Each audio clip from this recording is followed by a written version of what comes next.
ನಮಸ್ಕಾರ. ನಾನು ನಾಗರಾಜ್ ಶೇಟ್ ಅಂತ ಕುಮಟಾದಿಂದ ಮಾತಾಡ್ತಿರೋದು. ನಾಗರಾಜ್ ಸಿದ್ದರ್ ಶೇಟ್ ಅಂತ. ಈಗಾಗಲೇ ನಾನು ಹೇಳಿಕೊಂಡಿರೋದು ವಿಷಯ ಏನಂದರೆ, ಮಹಾಭಾರತದ ಬಗ್ಗೆ ಸ್ವಲ್ಪ ಸಂಕ್ಷಿಪ್ತವಾದ ವಿವರಣೆಯನ್ನು ಕೊಡ್ತಾ ಇದ್ದೀನಿ.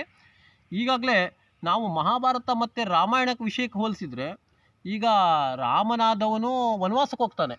ವನವಾಸಕ್ಕೆ ಹೋದವಾಗ ಅವರಿಗೆ ಅಲ್ಲಿ ಹನುಮಂತನಾದವನು ಅವನಿಗೆ ಸಾಥ್ ಕೊಡ್ತಾನೆ.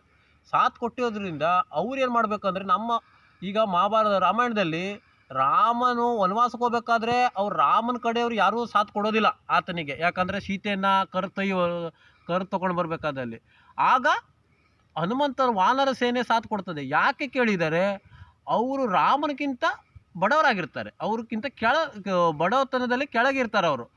ನಾವು ಇದರಲ್ಲಿ ಕಲಿಯುವಂಥ ವಿಶೇಷ ಏನಿದೆ ಕೇಳಿದ್ರೆ, ನಮ್ಮಕ್ಕಿಂತ ನಾವು ಮೇಲ್ವರ್ಗದ ಮೇಲಿದ್ದವರು, ಆರ್ಥಿಕತೆವಾಗಿ ಮೇಲಿದ್ದವ್ರ ದೋಸ್ತಿ ನಾವು ಯಾವಾಗೂ ಮಾಡಬಾರ್ದು. ಯಾಕಂದರೆ ಕೆಳಗಿರೋರು ದೋಸ್ತಿ ಮಾಡಬೇಕು. ಯಾಕಂದರೆ ರಾಮನನ್ನು ನೋಡಿದ ಹನುಮಂತ ಏನು ಮಾಡ್ತಾನೆ ಅಂದರೆ, ನಮ್ಮ ಗುರುಗಳು ನಮ್ಮ ಸೌಕರ್ಯರು ಬಂದಿದ್ದಾರೆ ಅಂತ ಕೈ ಮುಗಿತಾನೆ. ಅವನು ಕೈ ಮುಗಿದ್ಬಿಟ್ಟು ಅಲ್ಲಿ ಒಂದು ನಾಯಕತ್ವ ಸ್ಟಾರ್ಟ್ ಆಗ್ತದೆ. ನಾಯಕತ್ವವನ್ನು ಪ್ರಾರಂಭ ಆದವಾಗ ಆ ರಾಮನಿಗೆ ಅವರು ಸಂಪೂರ್ಣವಾದ ಬೆಂಬಲವನ್ನು ಕೊಡ್ತಾರೆ. ಮತ್ತೇನೆಂದರೆ, ರಾಮನಕ್ಕಿಂತ ಹನುಮಂತನ ಒಂದು ದೇವಸ್ಥಾನ ಇಡೀ ದೇಶವ್ಯಾಪ್ತಿಯಲ್ಲಿ ಇದೆ. ಯಾಕೆ ಕೇಳಿದರೆ, ಆತನಿಗೆ ಜವಾಬ್ದಾರಿಯನ್ನು ವಹಿಸ್ತಾನೆ. ಜವಾಬ್ದಾರಿಯನ್ನು ವಹಿಸಿದವಾಗ ಆತ ಹಿಮಾಲಯ ತುದಿಯಿಂದ ಹಿಡಿದು ಶ್ರೀಲಂಕಾ ತನಕ ಪ್ರಯಾಣವನ್ನು ಮಾಡ್ತಾನೆ ಅವನು. ಈಗ ರಾಮನಾದವನು ಅಷ್ಟೊಂದು ಪ್ರಯಾಣ ಮಾಡಿರೋದಿಲ್ಲ, ಅದಕ್ಕಾಗಿ ಆತನ ಅಷ್ಟು ದೇವಸ್ಥಾನ ಇಲ್ಲ ನಾ ಕಂಡದ ಮಟ್ಟಿಗೆ. ಯಾಕಂದರೆ ಇಲ್ಲಿ ಹಿಮಾಲಯ ತುದಿಯಿಂದ ಹಿಡಿದು ಅಲ್ಲಿ ಶ್ರೀಲಂಕಾ ತನಕ ಅವನದೇ ಒಂದು ಇದಿದೆ. ಯಾಕಂದರೆ ಎಲ್ಲರಿಗೂ ಸಮಸ್ಯೆಲಿದ್ದವರಿಗೆಲ್ಲ ಆತ ಪ್ರಾಬ್ಲಮ್ನಿಂದ ಸಾಲ್ವ್ ಮಾಡಿದ್ದಾನೆ. ಯಾಕಂದರೆ ಶನಿದೇವರಿಗೆ ಅಲ್ಲಿಂದ ಬಿಡಿಸ್ಕೊಂಡು ಬರ್ತಾನೆ, ಸೀತಾಮಾತೆಗೂ ಮಾತಾಡ್ಸ್ಕೊಂಡು ಬರ್ತಾನೆ, ಮತ್ತು ಆತ ಎಲ್ಲ ಮಾಡ್ತಾನೆ. ಯಾಕಂದರೆ ನಾವು ಇದರಲ್ಲಿ ತಿಳಿಯುವಂಥ ಅಂಶ ಏನಂದರೆ, ನೀವು ತಿರುಗಾಟ ಎಷ್ಟು ಮಾಡ್ತೀರಾ ಅದ್ರ ಮೇಲೆ ಡಿಪೆಂಡ್ ಆಗಿರ್ತದೆ. ನೀವು ತಿರುಗಾಟ ಎಷ್ಟು ಮಾಡಿದ್ರೆ ಅದು ಪಾಪ್ಯುಲಾರಿಟಿ, ಆ ಥರ ನಿಮ್ಮ ಜನಪ್ರಿಯತೆ, ಜನರಿಗೆ ಇದು ಆಗುವಂಥದ್ದು, ರೀಚ್ ಆಗುವಂಥದ್ದು ಜಾಸ್ತಿ ಆಗ್ತದೆ. ಇಲ್ಲಿ ರಾಮ ನಾಯಕನಾದರೂ ಕೂಡ ಆತ ಜನಪ್ರಿಯತೆ ಪಡೆದವನಂದರೆ ಹನುಮಂತ. ಯಾಕಂದರೆ ಹನುಮಂತ ಯಾಕೆ ಜನಪ್ರಿಯತೆಯನ್ನು ಪಡಿತಾನೆ ಅಂದರೆ, ಆತ ಹೋಗದೇ ಇರುವಂಥ ಊರೇ ಇಲ್ಲ. ಯಾಕಂದರೆ ರಾಮ ಯಾವ ರೀತಿ ಆಜ್ಞೆ ಮಾಡ್ತಾನೆ ಅದನ್ನು ಆ ಪಾಲನೆ ಮಾಡ್ತಾನೆ. ಅವನನ್ನು ನಿಷ್ಠೆ ಆದ್ದರಿಂದ ಆತನಿಗೆ ಮೇಲೆ ತಗೊಂಡು ಹೋಗ್ತದೆ ಅದು ಕಾರ್ಯನಿಷ್ಠೆ ಎಲ್ಲ.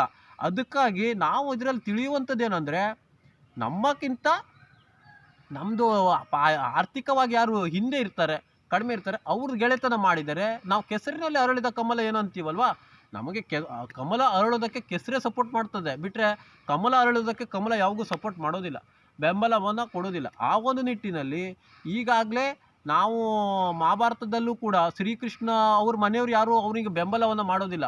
ಆವಾಗ ಪಾಂಡವರು ಬೆಂಬಲಕ್ಕೆ ನಿಲ್ತಾರೆ ಆತನ. ಯಾಕಂದರೆ ಅವನಕ್ಕಿಂತ ಅವ್ರು ಆರ್ಥಿಕತೆಯಲ್ಲಿ ಕೆಳಗಿರ್ತಾರೆ, ಸ್ವಲ್ಪ ಪಾಂಡವರು ಅಸಹಾಯಕರಾಗಿರ್ತಾರೆ, ಆಯಿತಾ. ಅದಕ್ಕಾಗಿ ಇದರಲ್ಲೂ ನಾವು ಕಲಿಯುವಂಥದ್ದು, ರಾಮಾಯಣದಲ್ಲೂ ಕಲಿಯುವಂಥದ್ದು ಏನಂದರೆ, ಆತನಿಗೆ ನಾಯಕ ಮಾಡಿದವರು, ಶ್ರೀರಾಮನಿಗೆ ನಾಯಕನನ್ನು ಮಾಡಿದವರು ವಾನರ ಸೇನೆಗಳು. ಯಾಕೆ ಅಂತ ಕೇಳಿದ್ರೆ, ಅವ್ರಿಗಿಂತ ಬಡವರಾಗಿರ್ತಾರೆ, ಮತ್ತು ಅವರು ನಾಯಕ ಅಂತ ಒಪ್ಕೊಳ್ತಾರೆ ರಾಮನನ್ನು. ಯಾಕಂದರೆ ವಾನರ ಸೇನೆ, ಸುಗ್ರೀವ ಆಗಿರ್ಬೋದು, ಹನುಮಂತನಾಗಿರ್ಬೋದು, ಅವ್ರದ್ದೊಂದು ಟೀಮ್ ರಚನೆ ಆಗ್ತದೆ. ಅಲ್ಲಿಯ ಒಂದು ಕಾರ್ಯವೈಖರಿ ರೂಪದೇಶಗಳು ರೆಡಿ ಮಾಡ್ತಾರೆ. ಯಾಕಂದರೆ ರಾಮ ಸೇತು ಕಟ್ಟುವುದಾಗಿರ್ಬೋದು, ಎಲ್ಲ ರೀತಿಯಲ್ಲಿ. ಯಾಕಂದರೆ ರಾಮನನ್ನು ದೊಡ್ಡ ಮಾಡಿದವರು ವಾನರ ಸೇನೆ. ಯಾಕಂದರೆ ಅವ್ರಿಗಿಂತ ಆರ್ಥಿಕತೆಯಲ್ಲಿ ಕಡಿಮೆ ಇದ್ದವ್ರು ಬಿಟ್ಟರೆ ಅವ್ರ ಮನೆಯವ್ರು ಯಾವಾಗೂ ದೊಡ್ಡ ಮಾಡಿಲ್ಲ. ನಾವು ನಮ್ಮ ಲೆವೆಲ್ಗಿಂತ, ನಮ್ಮದು ಲೆವೆಲ್ ಏನಿರ್ತದೆ ಅದಕ್ಕಿಂತ ಮೇಲಿದ್ದವ್ರು ನಾವು ಗೆಳೆತನ ಮಾಡಿದರೆ ಯಾವತ್ತೂ ಮೇಲೆ ಬರೋದಿಲ್ಲ. ಯಾಕಂದರೆ ಕೆಳಗಿದ್ದವ್ರದ್ದು ಒಂದು ಆರ್ಥಿಕತೆಯಲ್ಲಿ ಕೆಳಗೆ ಯಾರು ಇರ್ತಾರಲ್ವ ಅವ್ರು ಗೆಳೆತನ ಮಾಡ್ಬೇಕು. ಯಾಕಂದರೆ ಕೆಸರನ್ನಲ್ಲೇ ಕಮಲ ಹರಳ್ತದೆ, ಕೆಸರನ್ನ ಸಪೋರ್ಟ್ ಬೆಂಬಲ ಇಲ್ಲದೆ ಕಮಲ ಹರಳೋದಿಲ್ಲ. ಆ ಒಂದು ನಿಟ್ಟಿನಲ್ಲಿ ನಾನು ಹೇಳ್ತಾ ಇರೋದೇನೆಂದರೆ, ಇದರಲ್ಲಿ ನಮಗೆ ನಿಜಾಂಶ ಏನು ಗೊತ್ತಾಗ್ತದೆ ಕೇಳಿದ್ರೆ, ಈಗ ನಮ್ಮ ರಾಮನಾದರೂ ಕೂಡ ಆತನಿಗೆ ಬೆಳೆಸಿರೋದೇ ಅವ್ರಿಗಿಂತ ಆರ್ಥಿಕತೆಯಲ್ಲಿ ಕೆಳಗಿದ್ದವ್ರು. ಯಾಕಂದರೆ ನಮ್ಮ ಹನುಮಂತ ಆಗಿರ್ಬೋದು, ಸುಗ್ರೀವ ಆಗಿರ್ಬೋದು, ಅವರೊಂದು ಟೀಮ್ ರಚನೆ ಆಗ್ತದೆ.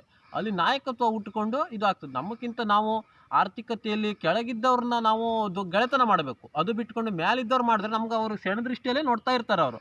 ಆ ಒಂದು ನಿಟ್ಟಿನಲ್ಲಿ ಹೇಳ್ತಾ ಇದ್ದೀನಿ.